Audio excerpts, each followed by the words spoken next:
Hello friends, I'm here today to share with you another video.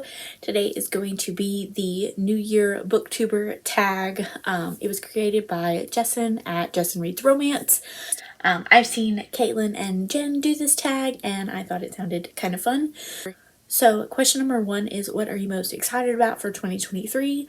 I have a lot of really exciting plans so far. I have Disney World in January. I'm going with family. We're taking my cousin's little one for his first trip. February, I have Holidays with the Bells. I have some really exciting plans with friends for that. End of March is Readers Take Denver. I'm really excited for that. Book Bonanza. I'm trying to convince my family to go on a cruise for Christmas next year. So if all that works out, then it's going to be a really exciting bookish and travel year for me. Question number 2 is, do you have a Goodreads challenge number and why that number? I'm going to go with 200 again. Mostly because I've done it before, so I know that it's doable.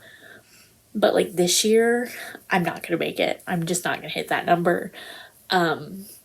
And so I feel like 200 is a doable number, but it's also still a challenge. So that's why I'm going to stick with it again for 2023. Question number 3, list 3 5-star predictions. I decided to go with ones I already had on my physical TBR. So first is The Connection by Morgan Elizabeth. I got this in the Small Town Romance box. And then I read Morgan Elizabeth's 'Tis the Season for Revenge and gave it 5 stars. So I'm really excited to see what she does with a small town setting. So I think that it's going to be really great. I also have Silent Chaos by Nikki Ash. I picked this up at Wanderlust. This is a second chance rockstar romance, and so I really think I'm going to like it. It sounds like they didn't end on the best of terms. So maybe a little bit of a hate involved in it too. The third 5-star prediction that I want to talk about is Stolen English by Tasha Boyd. This is the sequel to Broken French, where an American woman went to France to be the nanny for a single father, and they end up like on a yacht for most of it, like sailing around southern France. I forget what exactly the term is. And so this is the single dad's security guard and kind of like a housekeeper, but on his yacht. I don't know that she actually does it at the house, but yeah, this is, it kind of sounds like he helped her get out of a bad relationship, and she's kind of been hiding out on the yacht since then, and so this is them kind of finally figuring out their feelings, and they were teased in Broken French, and I'm really excited to get to this. Question 4, what genre, subgenre, or trope are you hoping to read more of in the new year? I've been pretty happy with what I've been reading, but I do think I haven't really been in a historical romance mood for most of 2022, so I think I'm gonna put that. I'd like to try to get back in that mood, because I have some books on my TBR that I'm really excited to read about, and yeah, I want to get to them and I want to enjoy them the way that I like fully can. Question 5, what trope do you think will be most popular in 2023?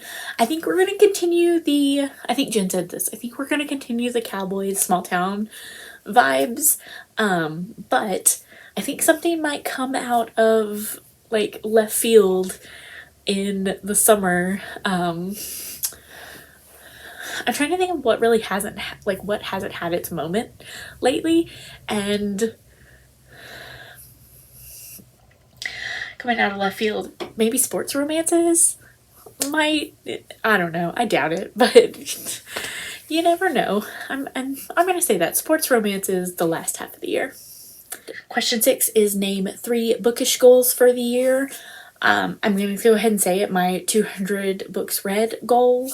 Again, it's achievable, but also something that I have to like work towards. I want to read the authors that I'm going to be seeing at signings, but also I want to read the authors that I want to read.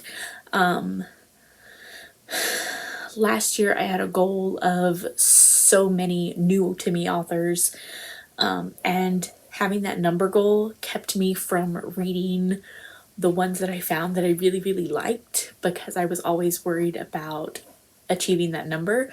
So my goal for next year is to find new authors, but to, when I find them and want to read their backlist, to read their backlist. Question 7, name 3 personal goals you have for the year. The first one is my medical issues. I'm switching doctors towards the beginning of the year, and so hopefully working towards an actual diagnosis to be able to get an actual treatment, hopefully.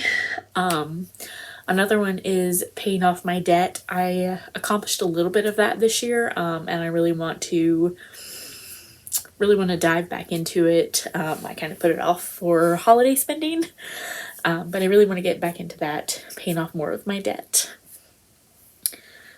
And then the other one also has to do with my medical issues. Towards the end of 2021, I was placed on a different birth control to try to help the pain and everything. And over the course of, I want to say the last 3 or 4 months of 2021 and all of 2022, my weight has shot up. Due to being on the medicine. It's the only thing I can think of. And I'd like to try to be more active to at least get myself back down to where I was before I started taking the medicine. I know it's not that important, like the number on the scale, but I've gotten to a point where like I'm not comfortable in my own body, and I think it's also I think it's also a side effect of the medicine, but until I get that new doctor and can hopefully balance out these issues, then we are where we are. And finally, number 8, what do you want to leave behind in 2023?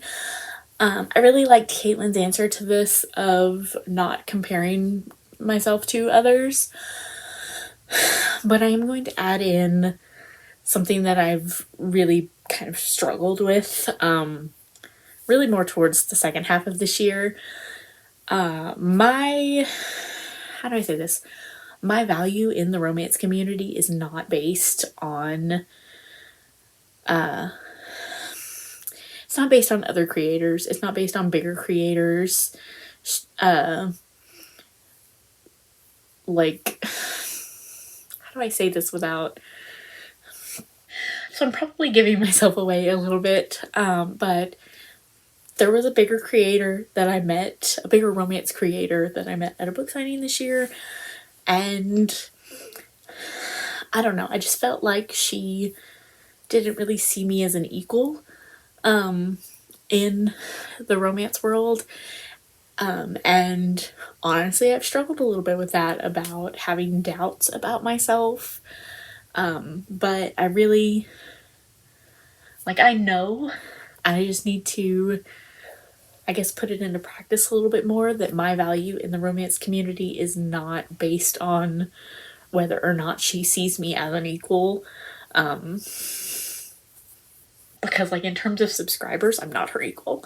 I don't think I ever will be, but I'm happy with the community I have. I'm happy with the friends that I've made, and so that's where my value in booktube in the romance community lies, and I need to practice that a little bit more, because I know it, but there's always that doubt in the back of, or there has been that doubt in the back of my mind. So that is my New Year Booktuber tag. If you've done the tag, let me know down below. Thank you guys so much for watching, and I will see you all next time. Bye.